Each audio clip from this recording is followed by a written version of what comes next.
Afternoon's breakout session. We're going to focus on supply chain, value chain accessibility.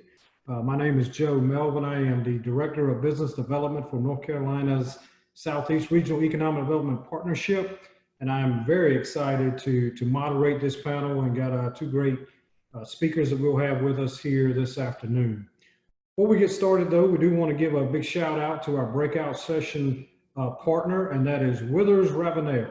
Thank you, all the good folks at Withers and the services they provide. And thank you for support of the NCEDA annual conference. So for our panel today, we have two extremely well-credentialed professionals who are experts in the supply value chain field with some extraordinary expertise to share. We were talking earlier before you guys came on and found out that all three of us are originally from the state of South Carolina and shared some great stories about that. So hopefully everyone's gonna really enjoy that. Our first speaker today is going to be Mr. Gerald Parrott. He is the managing partner of the Parrott Group. Gerald spent the last 3 decades in the global supply chain and logistics industry, holding several positions in operations, engineering, business development, and various executive level roles.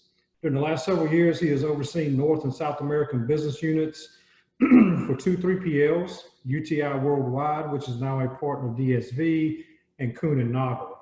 In 2019, Gerald founded the Parrott Group, an operations management and supply chain consulting practice primarily focused on third-party logistics companies. Last bit of information about Gerald: he serves as the 2020 Warehouse and Education Research or Work Council Board President, as well as a board director for a privately held company in Fort Worth. He and his family reside in Chapin, South Carolina, right outside of Columbia. And with that, Gerald, I'm going to turn it over to you. Hey, thank you, Joe. Really appreciate it.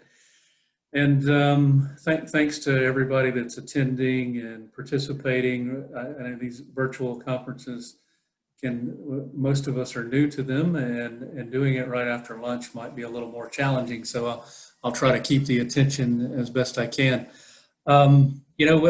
Even before the pandemic, the supply chain business had started, I think, getting a little more excited or exciting than it had been, and then certainly things have gotten more excited of late. I ran into a friend of ours about a year ago, and she had been taking her daughter, who was a senior in high school at the time, on different university trips, and they happened to ask me what I do, and I just gave them a very general answer. I'm in supply chain and logistics, and she's like, "Wow, you're on the cutting edge." And I thought to myself, well, 30 years ago on a freight dock in Greensboro, North Carolina at 2 o'clock in the morning in the wintertime, it sounded, it was more like cruel and unusual punishment than the cutting edge. So it's nice to see that over time our industry has gotten a little more focused, but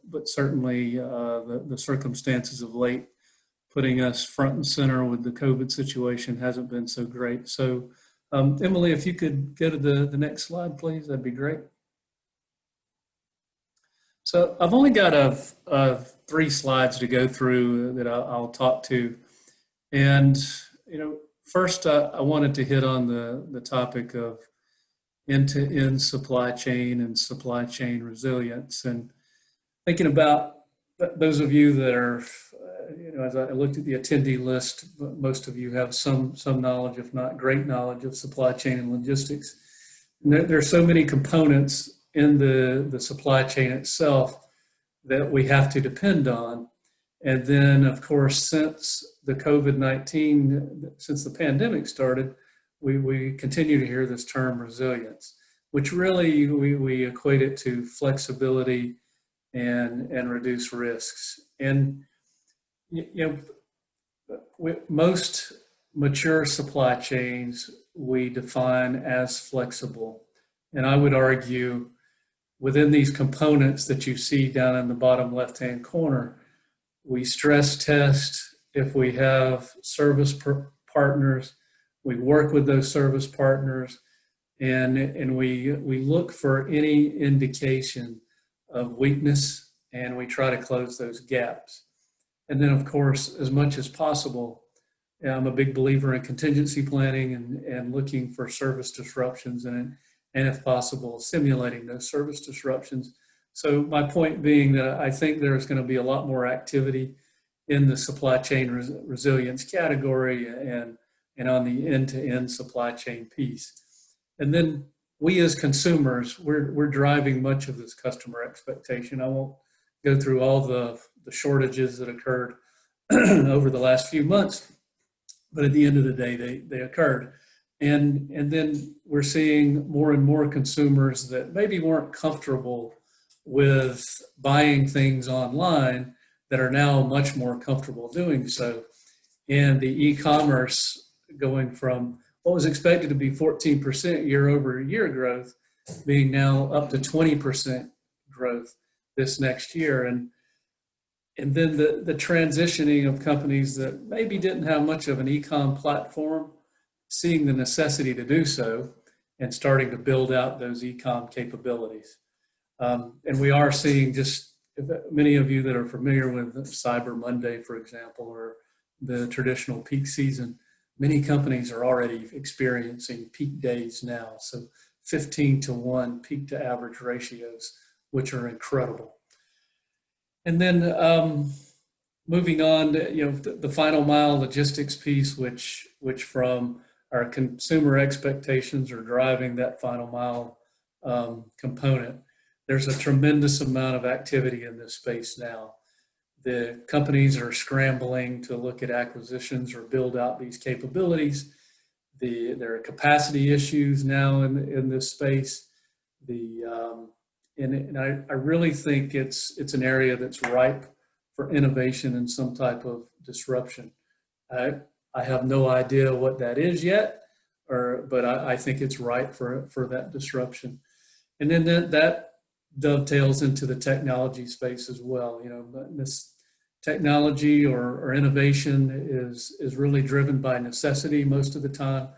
In that piece, our necessity is driving the technology component. I'll touch on that in just a little bit more detail in just a second. But what we went through in this industry, I think, for some time was just kind of picking at the surface of visibility tools and automation and robotics, and now things are happening very rapidly, and the economics are starting to work in our favor, those of us that want to make investments. So it's really an exciting time. Even put all the COVID challenges aside, it's an exciting time in our industry. And then it also works into the workforce component.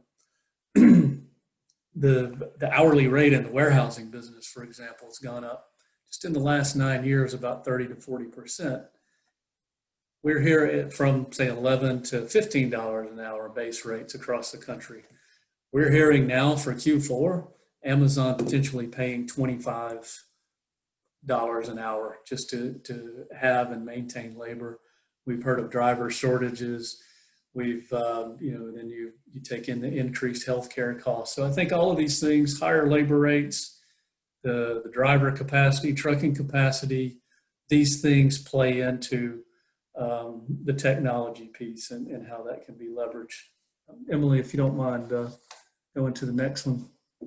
And then we think, I grew up the first 10 years in the transportation side, and then the last 20 years or so more on the distribution side and then impacting transportation from there. So as I mentioned before, we're seeing the technology get better, but also more economical. And to give you an example, one collaborative robot, like the arm that you see on this one picture, it depends on what it's doing and how programmable it is, but likely we're talking in terms of $25,000 to $35,000 for one unit. And in the case of an hourly worker in a warehouse, then the ROI in a first shift operation is 1 year. And then in a 3-shift operation, obviously it's much quicker. And then the reason I have these storage mediums, these pictures here, is the warehousing. When you think about end-to-end supply chain and the warehousing growth over the last several years, our economy has shifted, in my view, a bit unfortunate, from a manufacturing economy to a distribution economy. The warehousing industrial space has exploded. Just in the last quarter of 2019, about 100 million square feet was delivered to the market, and it was quickly absorbed. Q1, another 100 million or so delivered to the market. The vacancy rates didn't budge. 300 million square feet is under construction today, and I'm talking across the U.S. And then we talk about lean supply chains and inventories and some of the things that we ran out of, right? And companies were trying to keep it as lean as possible. Well, when you think about inventory placement and what we would call safety stocks in the industry, just a 5% increase in inventory levels across the U.S. will drive the need for about another 750 million square feet of warehouse space. So we're likely going to see more of this, but then we're also going to see more drive towards this automation and these different kinds of storage mediums, like on the bottom left-hand corner of your screen, if you're seeing it. This is generally called in our business auto store, but it's multi-level, high-density storage, which all the put away and picking is done with what's called collaborative robots that are moving across the top of the storage medium. The one on the top right-hand side, more of a high-density order selector, which would have normally been operated by a lift operator. So point being that we can keep building distribution centers, or we can figure out how to better utilize the space we have. And then also when we think about inbound logistics, these storage mediums typically have a certain size tote. Well, why not think about it at point of manufacture and distribution? These totes are not automatically, but they're replenished with the product to be picked. Less use of corrugate, etc. They come into the distribution center, they're put away, ready for pick. So there's a lot of potential things that we can leverage with this solution. So Emily, one more slide there, and I'll turn it over to my friend Dana. So lastly, as I kind of wrap up this portion of my talk, we think about supply chain flexibility, that end-to-end supply chain piece, and the stress-tested, flexible, less risk. And then I didn't touch on the technology piece so much, other than the robotics that we just saw. And what I think is going to happen, and I'm not alone in this, but much of the technology that's been developed is on the software side, and artificial intelligence, and creating new ways of optimizing freight routes, reducing empty miles, reducing carbon footprint, leveraging equipment in a much better way, leveraging drivers, the Uber type matching that you might read about. There's a company in California that looks like they have a great solution that's likely applicable to us on the East Coast, but the Next Trucking, which is a driver matching application for drayage in the ports. And then the 5G technology is going to be quite disruptive in a positive way. This should allow for drone usage for deliveries, or make it more feasible. The autonomous trucks, which it depends on who you listen to, they're either between 5 and 15 years away. That's a big gap, but it is going to happen eventually. We're varying degrees of 5G coverage today in 2020. In a couple of years, nice coverage nationally. By 2030, who knows what it's going to be controlling, or not. I shouldn't say controlling, but making possible. And then, our infrastructure has improved significantly over the years, and especially on the East Coast.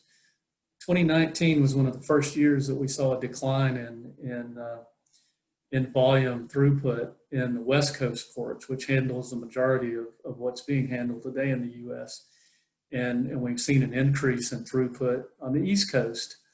And a lot of that due to the infrastructure in the ports that's been made on the East Coast, whether it be the Bayonne Bridge, the widening, the deepening, or I'm sorry, the widening of the Panama Canal, but the deepening of different ports up and down the East Coast.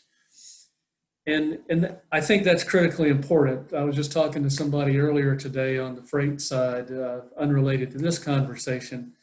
And the Inland Empire in California is one of the busiest, well, it's not one of it is the busiest distribution market in the US. The freight rates from the West Coast to, say, North Carolina have doubled just in the last 3 months. We have drivers that are deadheading to California to pick up loads and bring them back to the East. And so my feeling is that this should drive more traffic by port or rail into the East Coast. And FedEx is struggling also, in some cases, several days to weeks behind and picking up in the California market. And then lastly, I'll end with people, because I still think supply chain is very much a people industry. And it's great to hear, but Dana was asking me about the supply chain program at South Carolina, and there are many more. Well, that wasn't even there 30 years ago. So we're seeing more and more investment in supply chain on the technical side, the analytics side, but also the operations management side. So that is going to wrap up my introductory comments. Joe, I'm going to turn it over to you guys to carry on, and we'll be available for some questions. All right, Gerald, I certainly appreciate that. Anyway, I know I got you a little out of order before we introduce Dana. One quick question, Gerald, that did come through, if you don't mind. Stuart Hare says, hearing about Amazon adding an additional tier to their DC model, 50,000 square feet spread around communities, one per 200,000 K residents. Do you have any opinions about this additional step that Amazon may be implementing? Yeah, great question. And there was some talk. So where I came from, Stuart, we ran distribution centers for Amazon on the heavy bulky side, and there was discussion even 2 years ago about setting up what's being referred to as micro distribution centers now. And I think the pandemic has driven this idea home. When you think about grocery stores, for example, the people that aren't comfortable going to do their shopping, they're now leveraging online ordering. And look, Walmart stores and grocery stores aren't they're not efficiently laid out for order picking. So Amazon, as usual, they're on top of this, doing network analysis, how big these facilities need to be, and what types of products need to be carried to keep them. As consumers, we've been conditioned to want things, if not same day order, but at least next day. So Amazon sees a need to continue doing this. So yes, based on what I'm hearing and reading, this is real and it's coming. I don't know what the timing is, and it's appropriate. Okay, Gerald, thank you for taking that question. We will answer additional questions. I do want to introduce our second speaker today, Dana Magliola, excuse me, is the Senior Supply Chain Analyst for NCDOT's Office of Freight and Logistics. This office focuses on connecting industry and commerce to investment infrastructure. Dana joined NCDOT in 2018, coming from NC State University. Previously in his career, he had worked with both Maersk and UPS Logistics. He does author several studies and contributes to several industry magazines as well. An interesting fact that Dana is the long-term head coach of the North Carolina State sailing team. So with that, I will turn it over to Dana. Joe, thank you.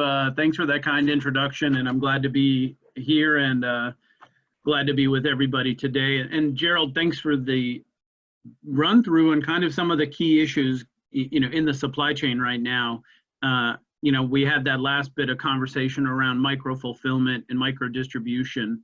And we've recently kicked off a NCDOT e-commerce supply chain task force to really start to address how the DOT is preparing for the now future of e-commerce as a reality.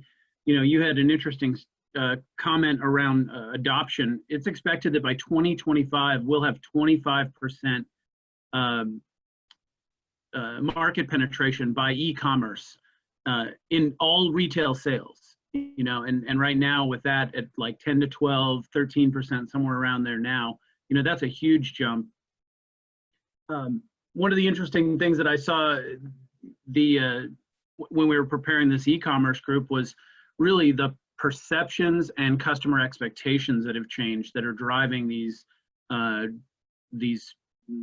really paradigm shifts in supply chain, to where distribution is no longer that hub and spoke. It's closer to the customer. It's late stage customization, return logistics on returns, and reverse logistics is another big issue. So I think that's a great introduction, but I'm going to take this a little bit more towards a recruiting perspective, because I think with the economic development audience, I want everybody to walk away knowing that the supply chain in North Carolina is one of the best assets we have to recruit and grow businesses that are already here.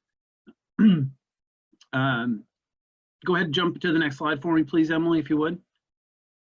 Right now, I'm an NC State guy, and I know Joe's a Carolina guy, so we're gonna really rub it in here with this national championship photo over here, survive and advance. But I think we really do have to look at this situation as a survive and advance in the short term, where you have a huge shift in consumer behavior around COVID. And really, it's just an acceleration of an already developing consumer behavior shift. That economic change is a challenge. We're seeing it firsthand, but it's also a huge opportunity. From a transportation perspective, I look at things in a more of a network and ecosystem approach, and we have to look at that as a way to solve this problem and take advantage of this opportunity in North Carolina by expanding integration of multimodal solutions, so that you're not simply looking at roads or rails. You're looking at how does intermodal traffic work with highways? Does it work with the ports? What investments are we making across the state, both publicly and privately, to bolster the supply chain functionality in North Carolina?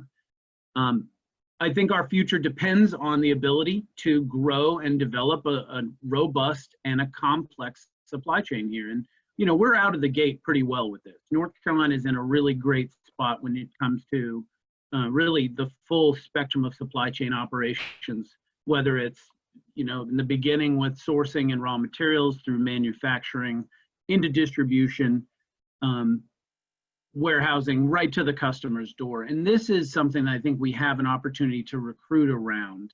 Doing business in North Carolina is outstanding, and the supply chain is a big part of that. Emily, if you'll jump to the next slide. Thank you. So one of the things I think we have an opportunity to drive home, and that is getting to market in North Carolina is easy.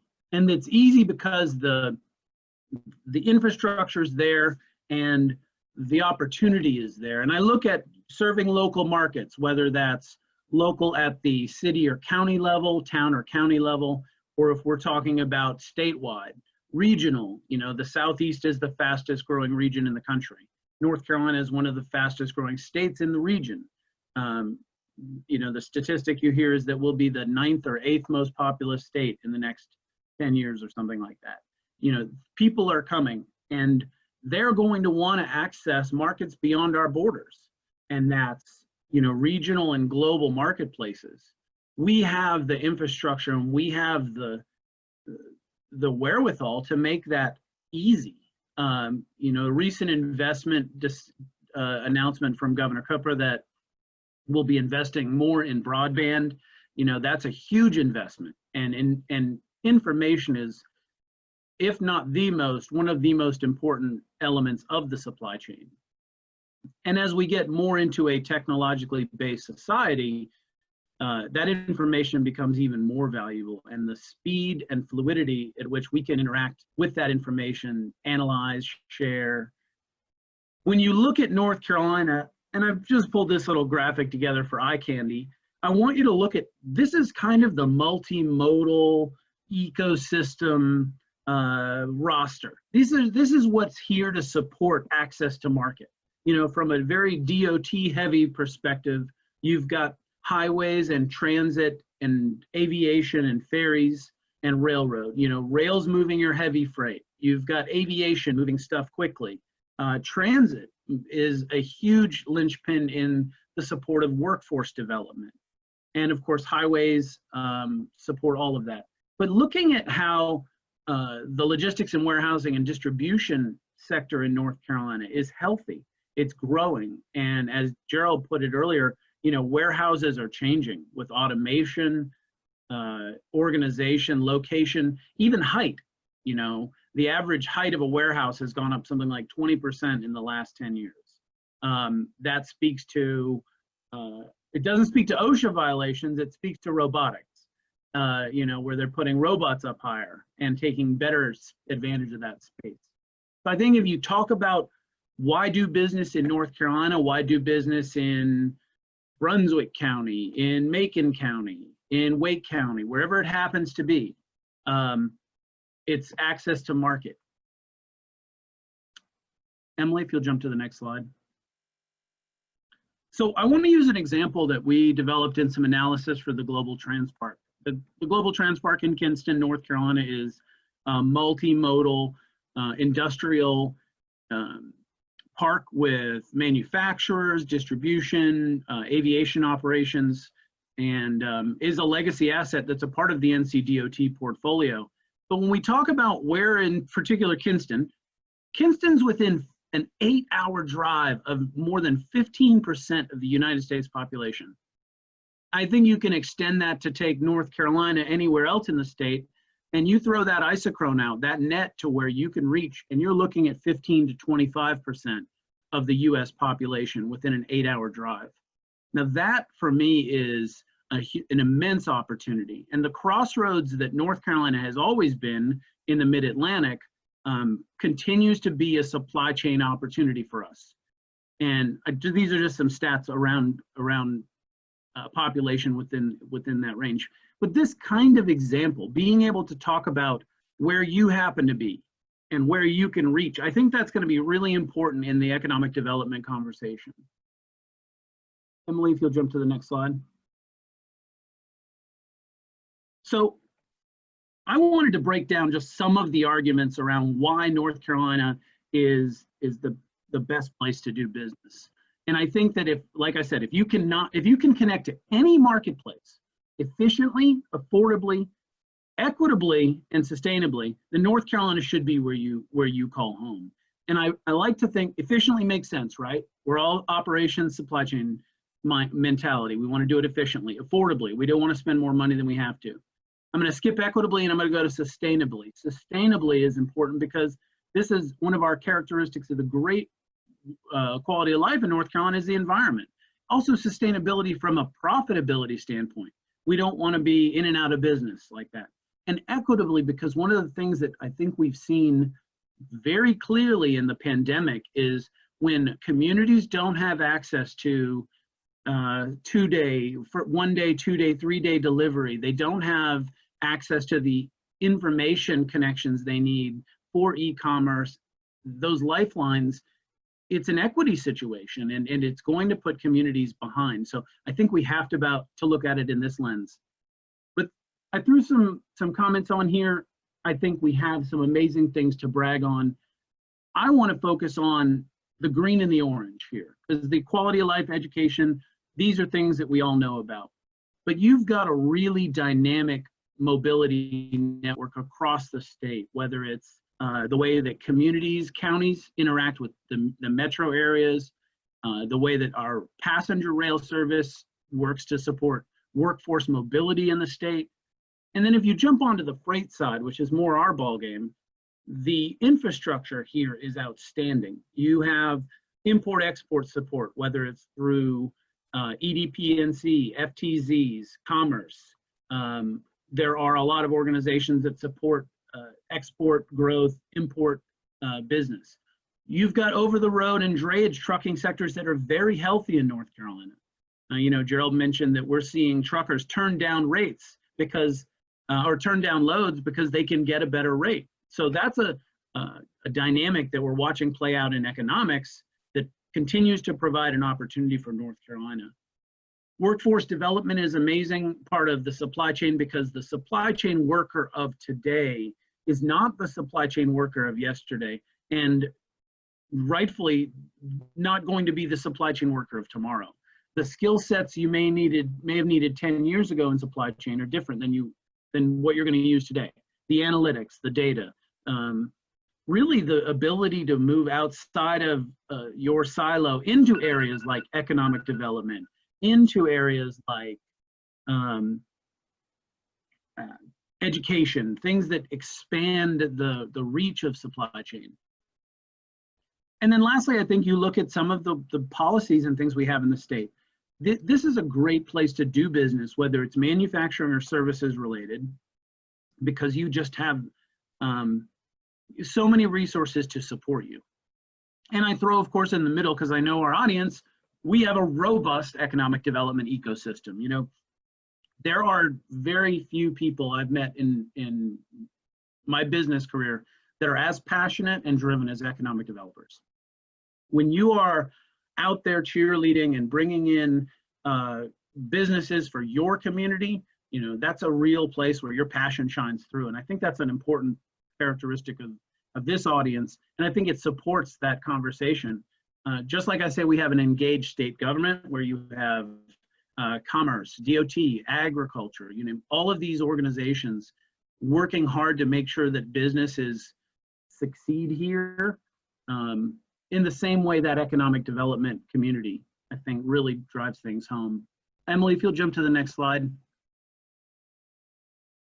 All right, so this is my contact information.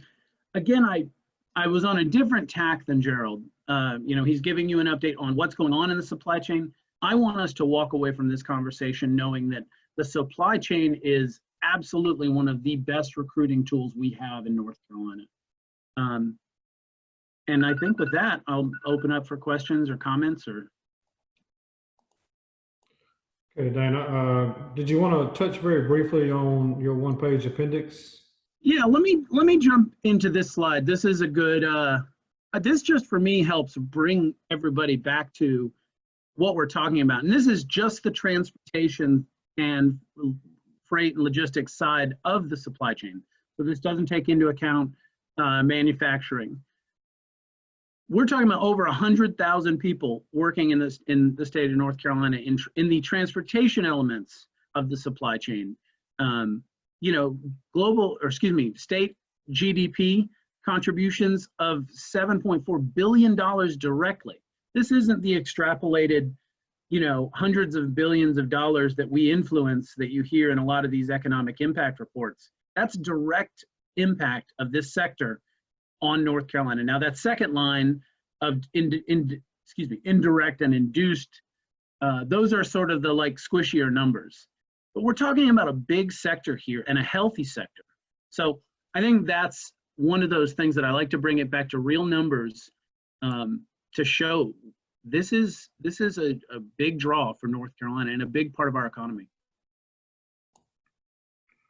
And I'll stop preaching right now. Not at all. Economic developers, we get on our soapbox, and Dana, appreciate your passion for you know, stating how we are already well positioned in some growth. And Emily, if I can, while we're waiting for some more questions in the Q&A part, got a couple. Gerald, if I could come back to you, I know wanted to get your thoughts on both the inbound and outbound components, you know, coming into the box, leaving the box. Your thoughts on how that's going to move to being more multimodal, and how that really impacts that last mile concept. Mhm. Yeah, and I'll give you my thoughts, but it may not, well, anyway. So I think it really goes back to some of the comments that I made about technology, and Dana mentioned analytics as well.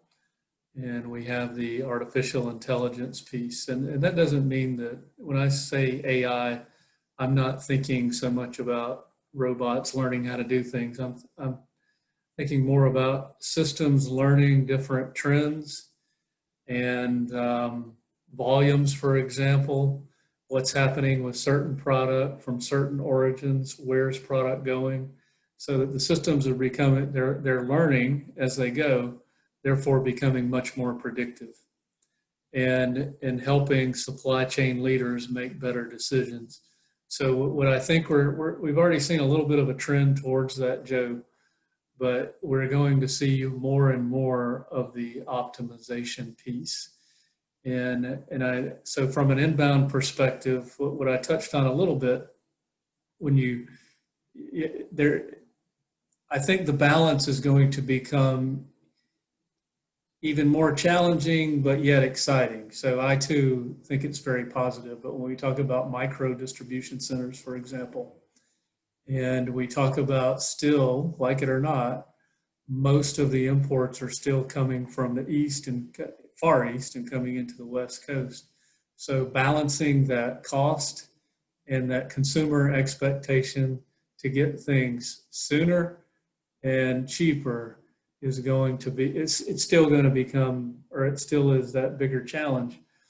And then how does that play into the final mile? Well, you're seeing final mile every day now with the U.S. Post Office, right? We've just gotten used to it, but the USPS is final mile. So how do we now change some of our behaviors into, do we take delivery every 2 days or these kinds of things? Bigger, bulkier items are now being delivered to our front doorstep, not just parcel items. People are more comfortable ordering furniture, for example, or kayaks and canoes or pool tables. So these things are happening, and that is what I think is driving a lot of that excitement about the final mile component, Joe. And companies, if they're not developing it, they're looking at making acquisitions on the final mile side. Yeah, I love that conversation around final mile because it is one of those areas where technology and analytics can be a major influence on operations. You look at the move towards micro distribution, micro fulfillment. I mean, that was literally a response to how do we get product closer to the customer so that we can pull off the 2-day, 3-day delivery. And now that that's become really par for the course when it comes to online purchasing, those communities that are investing in a strategy, whether it's at the land use level, the transportation project level, where they're starting to think about how do we support the operations of last mile delivery in our town, in our communities. What policies do we have that are in place to make it easier to do business like that here? For me, that's a big lever that the economic development community has to bring people here and leverage the supply chain. Yeah, exactly. And I think these micro distribution centers, when we talk about the analytics, so you're constantly massaging the data or understanding the data, what gets placed where. And as Dana was talking, I guess the best example I could come up with, and it's not a plug for them, but if anybody's ever been in a Tractor Supply store, if you go in a Tractor Supply store in Raleigh, it's going to have likely a very different product than in Lumberton, North Carolina, right? And because it's so customized for the buyers in those areas. And the same is going to happen with these micro distribution centers that Amazon will put together. They'll be constantly analyzing data. Their artificial intelligence will be, and strategically placing inventories where it's going to move the quickest. We work pretty closely with companies like UPS and FedEx, Amazon on the delivery side to understand the challenges they face. And I always love the anecdote that they factor in parking tickets as a business expense. I've tried to convince my wife to consider my own parking tickets in the similar angle. It's not clicking. I'm not getting any traction on that argument. But the ways that these companies interact with our municipalities, that's a big factor in how they do business and where they choose to do business. So. It was a great conversation around that last mile piece. Dana, we do have a question Robin is asking, where can they get a copy of the North Carolina supply chain brochure? And then I have a follow-up for you. Yeah, I'm looking for that link right now. That's why I'm looking at this other screen. I apologize if that's rude. I'll have the link posted here shortly. This was a study that we were involved with in 2016 out of NC State that really captured a grasp on the current state of the supply chain, and it's a research topic that we're looking into revisiting soon at DOT. But I'll have a link in the chat shortly. Okay, Dana, as a follow-up, this concept of a supply chain ecosystem, how for the folks that are on here in local communities that might not have thought about that, if you're looking at that slide and all the partners that go into that, is there a first step that you can recommend that communities, municipalities, counties take, and with whom should they begin to have conversations regarding that and potentially you guys? Let me give an example that we've used with transportation planning as a group at DOT. These are the folks that are the part of the machinery of identifying where to invest in infrastructure and then working with communities to make it happen. One of the things I've asked them is, as an initial part of their study on kind of getting to know where they're trying to put a project, and that is go look for your top 5 NAICS codes in your county, in your region, wherever you happen to be, and understand the industrial landscape there. In some areas you're going to see wood products, building products. Other areas you're going to see biotech, pharma. They're completely different supply chains. And the characteristics of those supply chains that a community, a county, a city, no matter what the scope is, they're going to be different. And so understanding, kind of knowing what's at home right off the bat, I think is the first step. And then start to engage some of these agencies. Commerce has great people, EDPNC has great people with supply chain knowledge. And then your universities. Of course, NC State, the supply chain program at NC State is top notch, but East Carolina is also in the game. App State has a great supply chain program. So there are resources nearby to help support your understanding and your involvement. To move the needle, I think getting involved with the commercial side of, we tend to talk to other people in government. And if we don't talk to other people in government, we tend to talk to, we really stretch it out there and talk to nonprofits. Getting in the conversation with companies that are really in business right now on what's driving their decisions. I think that's an important conversation to have. And it's a vague direction, it's a vague instruction, but I think the conversation will direct people into the next step. Okay. Gerald, one more question for you, if I might. We know that what do companies need to be thinking about and from a recruitment standpoint related to the growth of 3PLs potentially operating warehouses in comparison to internal staff within an organization? So are you seeing a growth of that 3PL usage nationally? Yeah, so as we've seen, think again about the 100 million square feet that came online at the end of 2019, another 300 million square feet under construction just on the warehousing side. So a certain percentage of that is going to be 3PL operated. So yeah, the operators, the strong leadership that any companies would look for. I think the other area is the technology that we've talked about, the analytics, that component cannot be understated in the importance of people who understand supply chain or are starting to understand supply chain. Because there's if a company is maybe they haven't built out e-commerce capabilities, for example, then they can either do it themselves or they can lean on a 3PL who's already been, they've seen this trip, they've seen this movie, and they know how to do it. Or a company could have a older ERP system, legacy system, then lean on another company who's been down that road again that has those capabilities. And it could be a 3PL or it could be a systems provider, and there are many of them out there.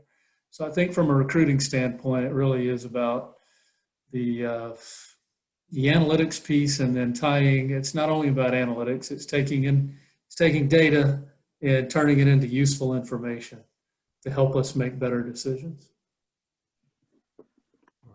Thank you for addressing that. I'll put this out there. I know we're beginning to wind down here. Dana, maybe I'll throw this out. Maybe you can take a swipe. Robin is asking, what is the future of electric autos and hydrogen fueled trucks and trains? Any planning for these new fueling issues? And that's a great question. You know, the conversations around AI and technology becoming a big part of how freight moves. You know, you've got firms even in North Carolina like Volvo that are investing millions in the next generation of trucks. You know, AI has a lot of implications when it comes to automated and connected vehicles when it comes to passengers. But I think that we are going to see the conversation in the supply chain around AI circle around utilization as a way to better utilize the assets, the transportation assets that a company has. So that if a firm can run a truck 10 hours a day with a driver, and they can run a truck 23 hours a day with, you know, some sort of AI or connected platform, you know, that's a level of utilization that will have major cost and economic impacts for their company. So I think you're starting to see how are AI and connected vehicles, how are they going to be put into freight? And I think they'll hit freight first, because you'll have things like fleet switches over, where an entire fleet switches over to an AI versus the kind of piecemeal of one or two people adopting the technology. Planning around that and understanding the infrastructure that we need, not just for the trucks to go over the road, but the information and the power, you know, the utility infrastructure that has to be there. Those are the things that we're tackling right now, as well as the safety and some of the design work that goes around it. Okay, Gerald, anything to add to that? I think Dana covered it well. I think it ties right back into that 5G discussion and the infrastructure and how he said it much more eloquently, but how do all of the components talk to each other and make it safe? All right. I think that's all the questions that we have, and we're beginning to wrap up our time here. Do definitely want to thank Gerald and Dana for both taking some time out of their busy schedules and bringing two very unique perspectives to the supply and value chain analysis. Hopefully everyone on this breakout session has some takeaways. You will be getting the slides. We'll have Dana's contact information. Excuse me, we'll have Gerald's contact information also. So guys, I really appreciate your patience and participating during this. But for everybody on the breakout session, do remember there is one more session that's going to begin at 2 o'clock in about 12, 13 minutes from now. That last session will get valuable insight from site selection consultants, Jeanette Goldsmith and Chris Lloyd. Again, thanks for everyone for joining us, and have a great rest of your afternoon. Thank you, Joe. Thanks, everybody. Thank you, Joe. Thank you, NCD, EDA, and great to work with you here, Gerald. Appreciate it.